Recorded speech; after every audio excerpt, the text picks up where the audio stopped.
Howdy, all, it's Angela, and today's issue is Common Core was a Trojan horse.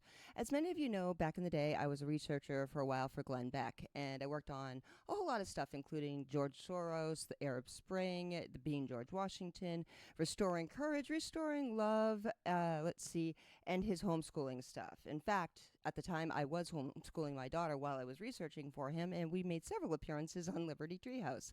One of the things that was really a growing concern before I left Glenn, and later when I started my own website with a few of the other researchers that came with me. We called it Tavern Keepers. It's right here on the screen.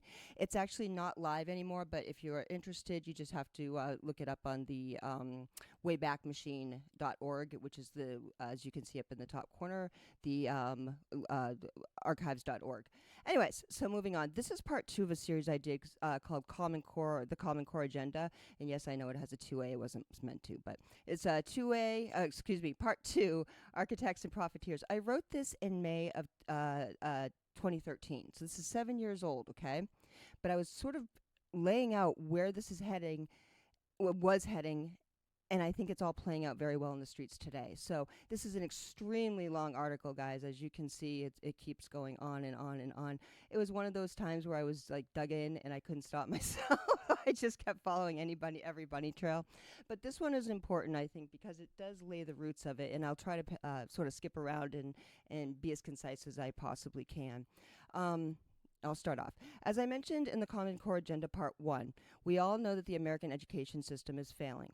And because of this, many well-meaning, though naive people jumped on the Common Core bandwagon without having any idea of what they were supporting. Oh, and by the way, I'm a researcher, I'm not a writer, so there's some lack of punctuation here. It's just that I'm lazy. I get on a bunny trail and I keep going. Anyways, continuing on.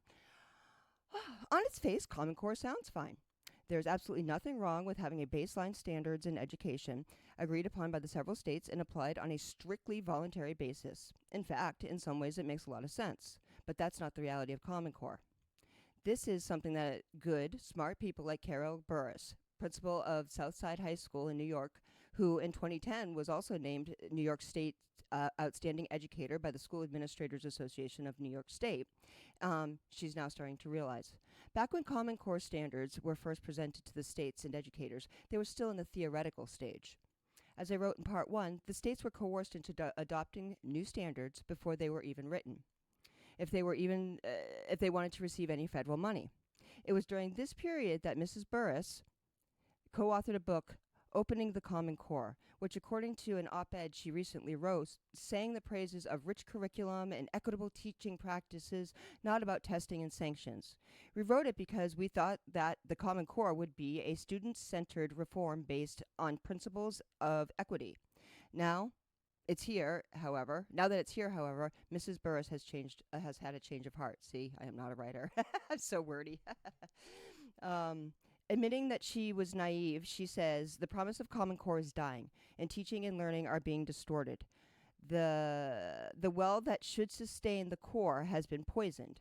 She cites that the constant testing of students that does nothing to enhance the learning experience, but is instead another aspect of the never-ending data collection that is such a part of the Common Core.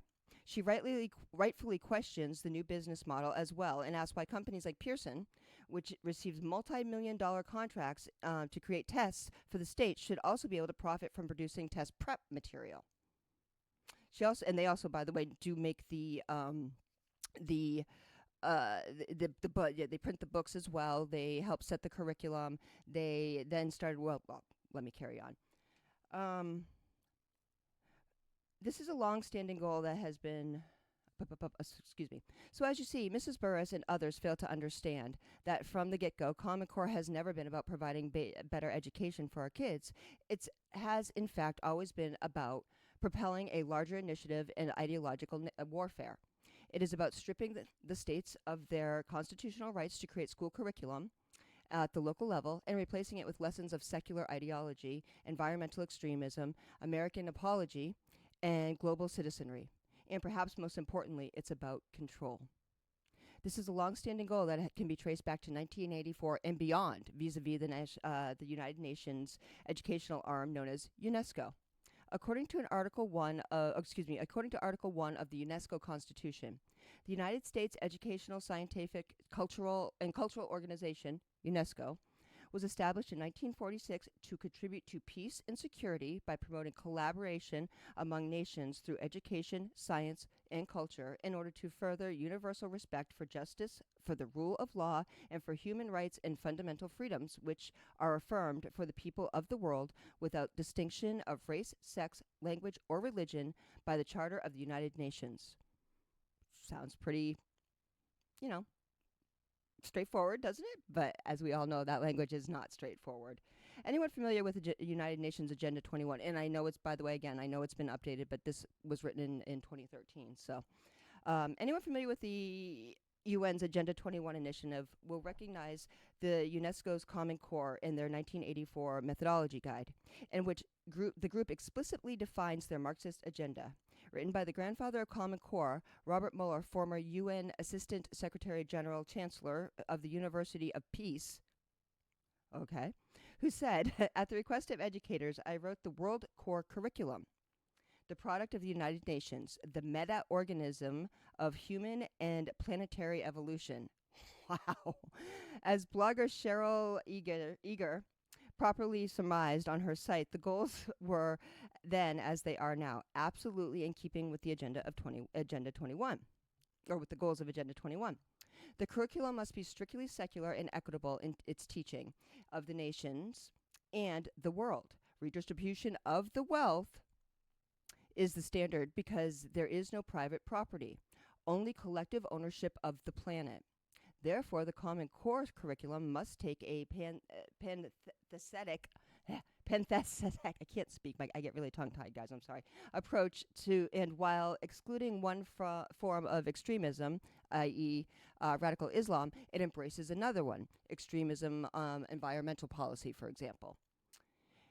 In his letter, A Letter to All Educators of the World, Mueller recalls that after he wrote the World Core Curriculum, I sent it at the time to the famous committee appointed by the President of the United States, the Padilla Committee. Headed by great American philosopher Mortimer Adler. I'm so sorry. Only one of its members wrote me back saying, Mr. Mueller, you are a nice fellow, but I can tell you that there will never be a school on earth that will teach your curriculum in our lifetime. I guess those guys are all dead, huh? I said, oh, how I miss the Reagan years. Anyways, and it goes on, and I think this really is an important point here, and then I'll skip to the end a little bit. The Reagan administration withdrew from UNESCO in 1984, largely because the agenda had become highly politicized. When the U.S. left, many UNESCO programs and debates focused on disarmament, collective rights, and other themes which Washington believed were departures from UNESCO's original mandate. Moreover, these activities, driven by the Eastern Bloc and Third World countries, were hostile to free market and free press. UNESCO became a hotbed of agitation for the so-called New World Information and Communications Order, NWICO. That was actually a thing, which would have sanctioned government licensing of reporters.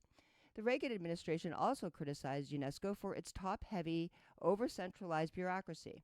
The lavish lifestyle which UNESCO afforded Director General Amadou, I'm going to screw that up, Mahatar Mbo throughout the 1970s and into the early 80s, including his opulent penthouse above UNESCO headquarters, also aggravated U.S. officials. Moreover, during these years, UNESCO had the most unrestrained budgetary expansion within the UN system. So Reagan saw this even in the 80s. Reagan's administration saw this coming in the 80s, and they pulled us out. But guess who put us back in? The Bush administration, who also, brought in the No Child Left Behind Act. But here's the bigger problem, and I discussed this in part one of the series that I did. Jeb Bush profited mightily, millions upon millions of dollars, because he started a foundation to include Common Core, to sort of to basically be a whip to get Common Core into the several states before it was even written. And he was on the board at Pearson. They profited. This is part of the Bushes. Don't just blame, it's not just the Obamas. It's certainly not just the Clintons.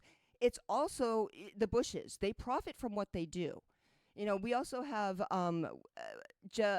H.W. Bush's brother, Preston Bush, I believe was his name. He was on a board for a Chinese board as well. It wasn't just Hunter Biden. It's all there, guys. This goes round and round and round. And, this is the old guard is what Donald Trump is trying to push out. But let me move on. As you can also imagine, so both Bushes have opened the gateway for global education standards that are clearly at odds with the United States Constitution, which stipulates that all public school education decisions are to be directed and funded by the states. Suddenly, No Child Left Behind makes no more sense to me. This is what I wrote back then.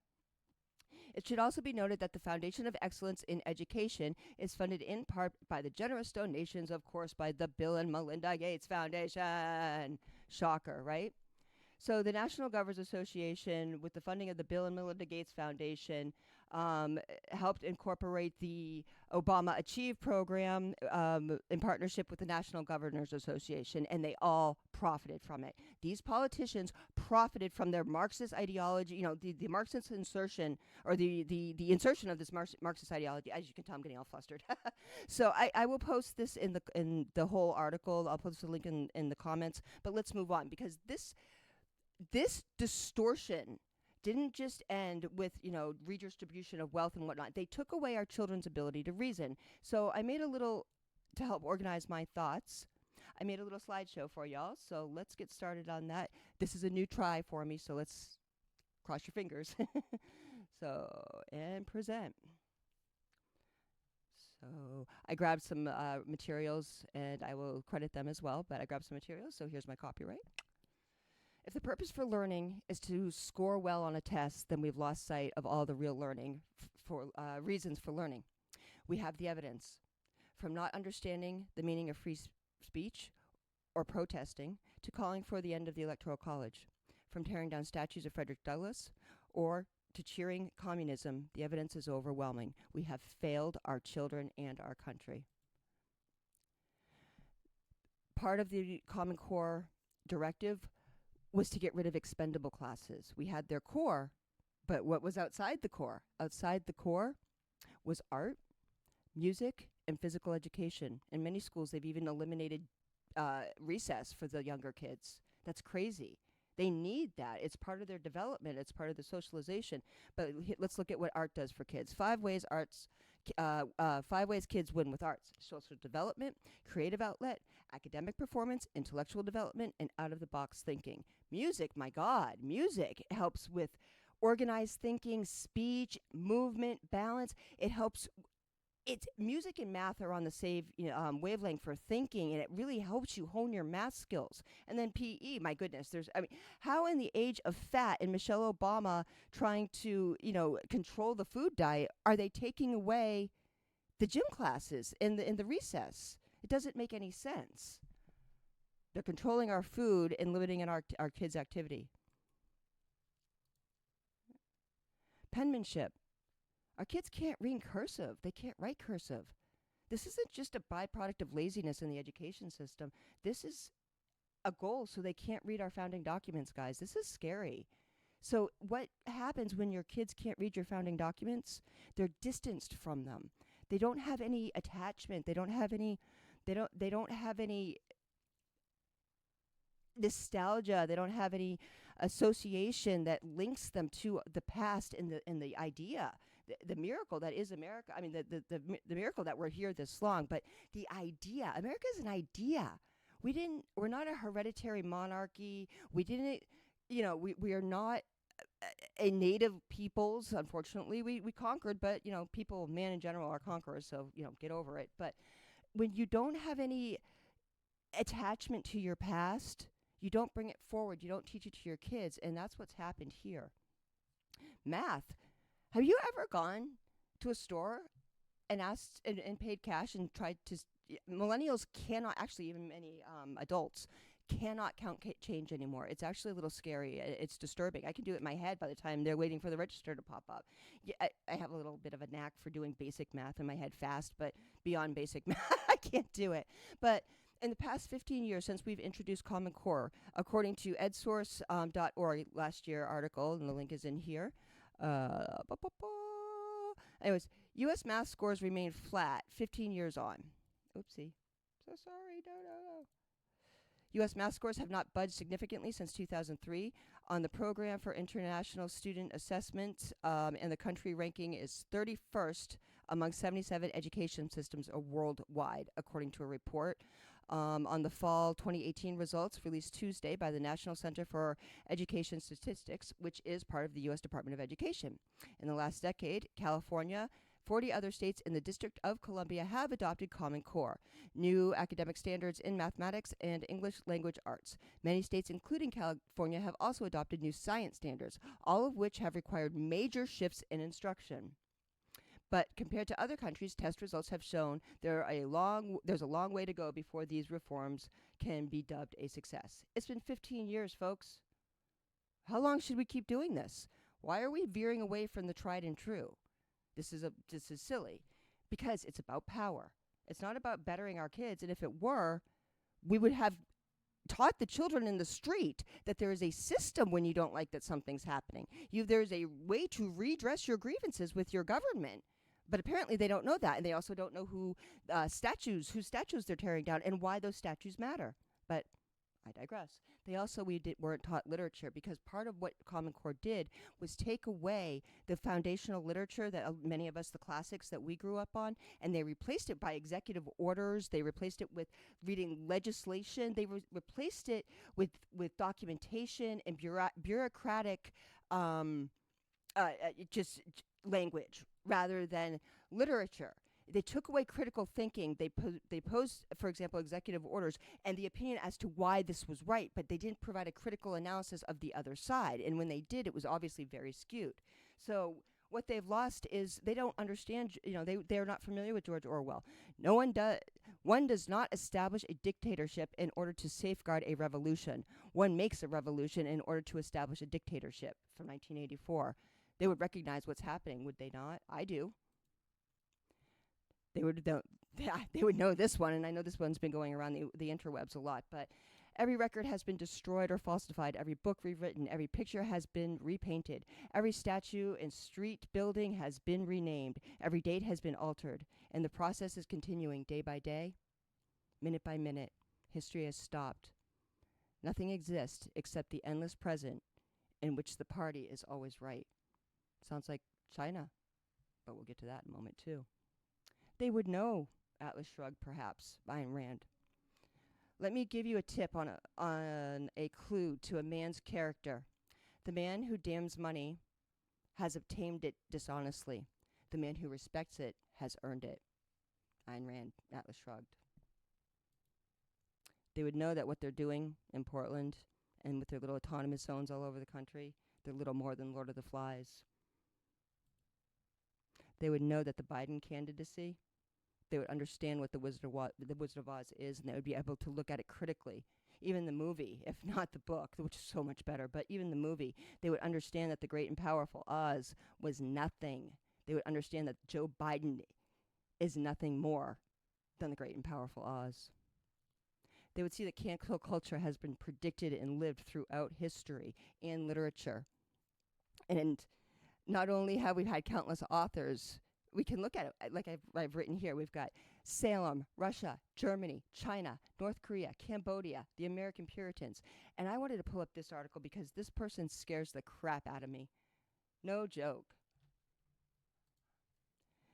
This is written by a person, let's see, the Massachusetts Daily Collegian. The author is a woman by the name of Shauna McMorrow, September 24th, 2019. Cancel culture isn't working, but it should. And I'm going to just jump down to the bottom because the insanity is crazy. The critique of cancel culture is often that people act quickly and supposedly don't give enough time to the issues at hand. In Gillis, this is referring to Saturday Night Live, the Asian comments. In Gillis's case, there were many discussions before Saturday Night Live even announced his firing. Celebrities are canceled quickly. Not because people don't give it a second thought, but because the world we live in is fast-paced. Once a person has been sufficiently shamed, we moved on to the next story. And the said person slowly and quietly moves back into the public's good graces. Cancel culture is not actually working, but I think it should. It's time that the people are actually held accountable for their actions. This means not forgetting about what they have done just because it's no longer trending. It means holding the person accountable and also holding those that continue to give these persons a platform accountable. Let's move away from problematic celebrities and open the door to more creative voices. We can go on. I think you get the point here. But they don't get to just move on. Their lives are ruined, and it doesn't stop at celebrities. And people go back 15 years. We see it constantly. So this person's very distorted, terrifying Salem witch trial view of the world should give everybody pause. And again, this person is writing for the Massachusetts Daily Collegian. Let's go back to the presentation. If they did, if they understood American history, they would know that freedom of religion has been a hard-fought right worth preserving.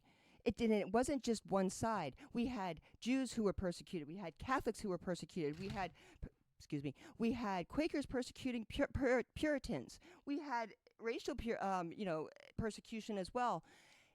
Once part of the idea of America and part of the miracle of America and part of the growth of America that these people don't respect is there's never been really a culture like this where people have blended together and figured out a way to survive together and work together and form a union. It's so sad to me that they've lost that.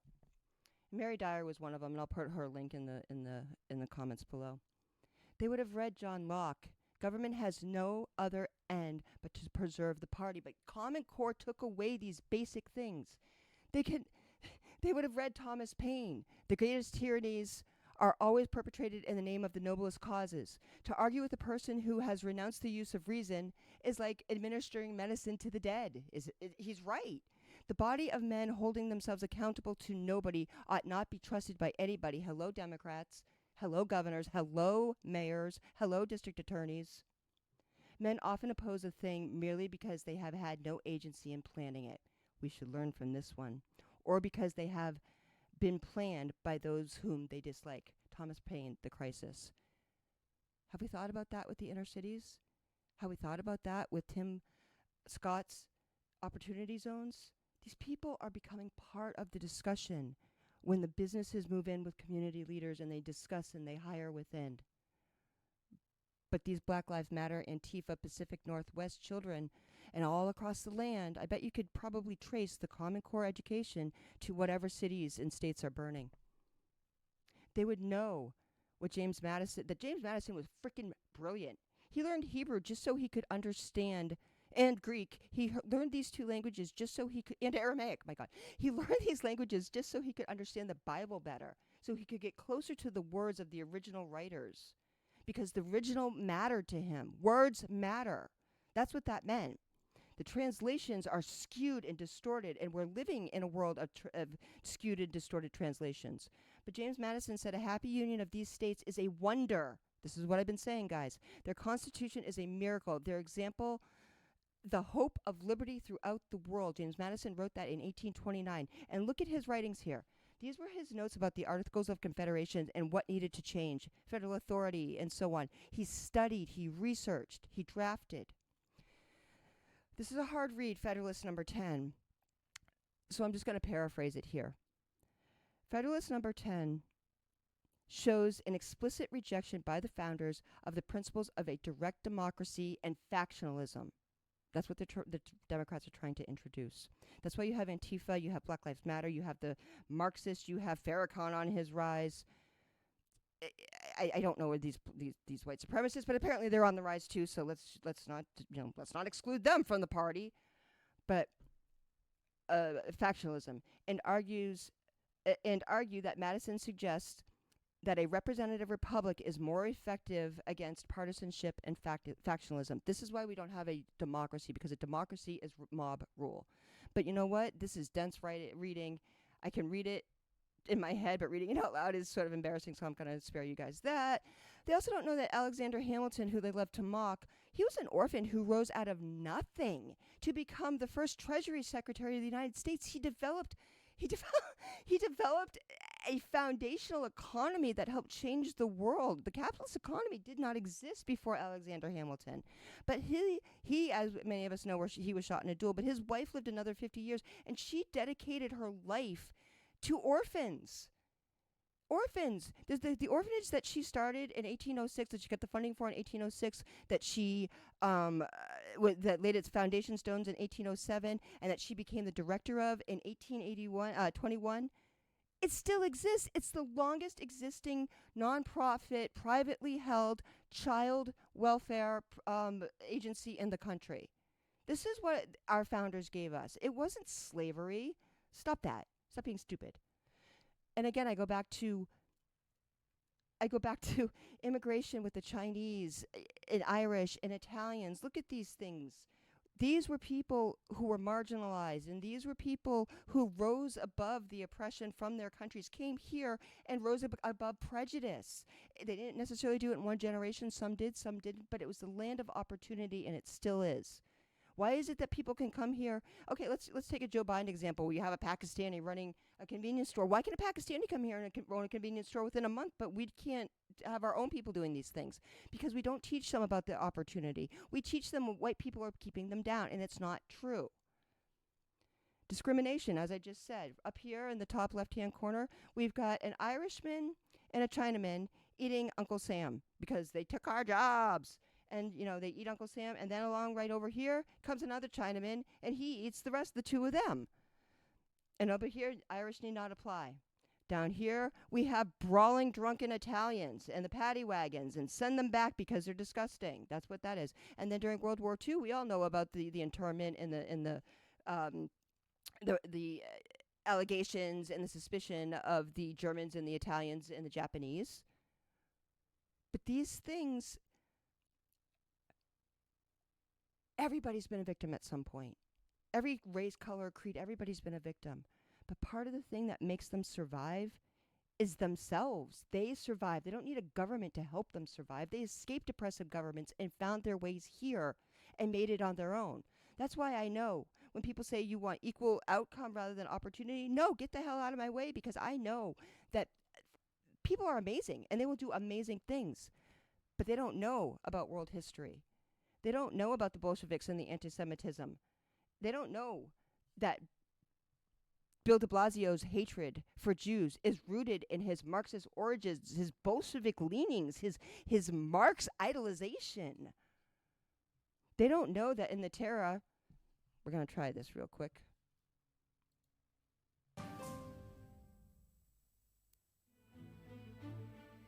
With the bloodletting of the Terror, Robespierre has saved the revolution. An invigorated army repels attacks at the border, and internal dissent has been all but quashed. But Robespierre has now set his sights on a loftier goal: to use more terror to create a new kind of society, a republic of virtue.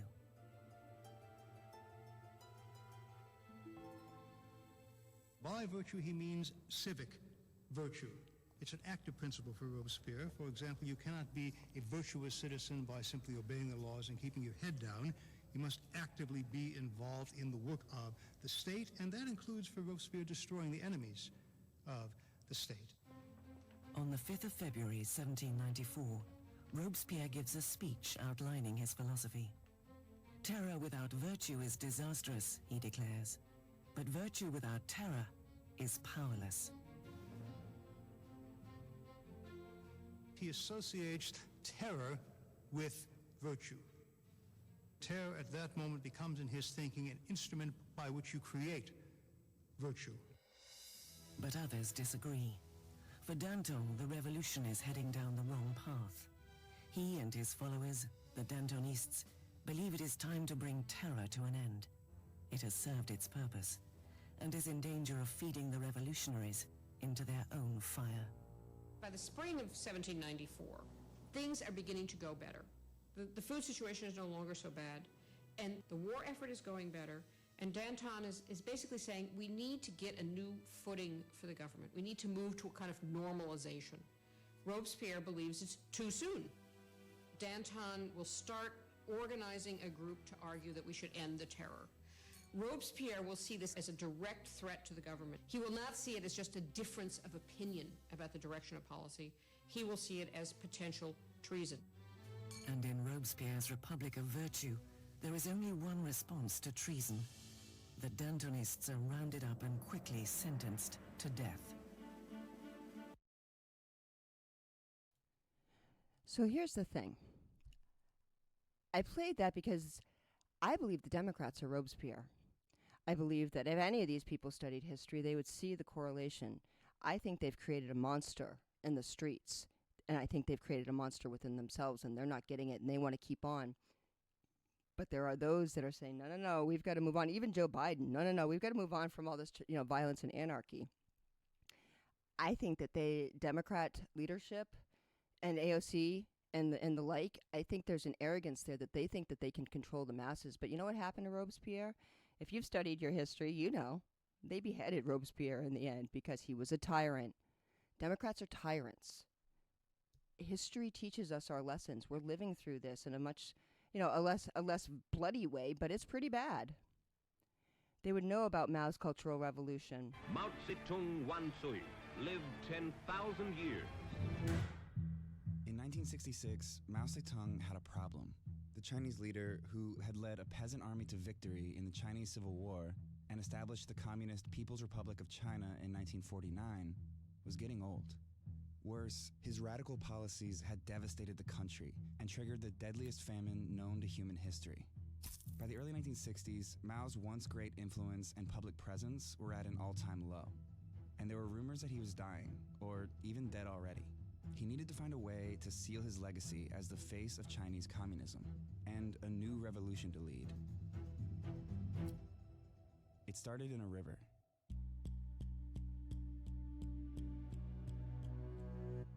The Great Leap Forward was a disaster. Bourgeoisie who had sneaked into the party, basically to purge the government of anyone who strayed from principles of Maoism, and the Yangtze swim resolved him to serve him with all his heart. Millions of Chinese youth organized into the fanatical Red Guards, a paramilitary force concentrated mostly in Chinese cities. And with Mao's blessing, they wreaked havoc in the name of cultural revolution. So, folks, do you not see this? I can keep playing, but I think you understand what Mao did, what Hitler did. They grabbed the youth, they put them in violence out in the streets, they set them against the population in the name of cultural revolution. Robespierre did the same. We are experiencing this, and if we don't get a grip, our country is done. And I don't know about you, but I think Donald Trump is the only leader on the planet. And by the way, Pol Pot's Cambodia and the Khmer Rouge, that was China's Cambodia. It was the same thing. And I have a video in here. I can play it for you later, but I think you get the point. It was the same exact thing. Pol Pot, however, was very extreme. The entire country he put into work camps. The entire country. There was nobody spared. And families were divided. They didn't know each other. It was... If they understood their history or their literature, they would see McCarthyism versus Hollywood in the 50s is Hollywood versus America today. We've got people calling for lists, people they don't want to work with to be put on lists because they donated to Donald Trump or to any Republican. We would see that the Salem witch trials were no different than the Russian collusion. Very in-depth, very intricate. People lying from start to finish. There was nothing there. Nothing. Somebody was getting in trouble, Hillary, so everybody had to cover, and everybody had to cover their own ass. They would see that the Scarlet Letter is cancel culture. They would see that the French Revolution is and every other is what's happening in the Pacific Northwest. We've got to take control of our country, guys. It's about taking control of the education system, and I'm going to scold y'all again, and I scold myself because I haven't been as vocal as I should be. We need to get involved. If you have friends with kids in school, if your kids are grown up, or if they're in college, for the love of God, I don't know what you do there, but get involved in your local curriculum. Even if you don't have kids in school, you pay taxes, get involved in the curriculum, because Common Core, I did actually go to several meetings and I tried to fight it. I really did. It played a role in why we went into homeschooling, along with several other things. But Common Core was a Trojan horse, and everything I wrote about back in 2013 is coming true. We have time to stop it, guys. Please like, share, subscribe. We need to follow this. We need to stick together. And also, we didn't elect tech. That's my new hashtag. Please like, share, subscribe. I want to hear from you. And I'm not looking for money, but I do want to grow the channel. So please hit that bell, throw me a thumbs up, throw me a thumbs down. Whatever interaction you have with the video helps, and I do appreciate it. Thanks so much. Angela out. Bye.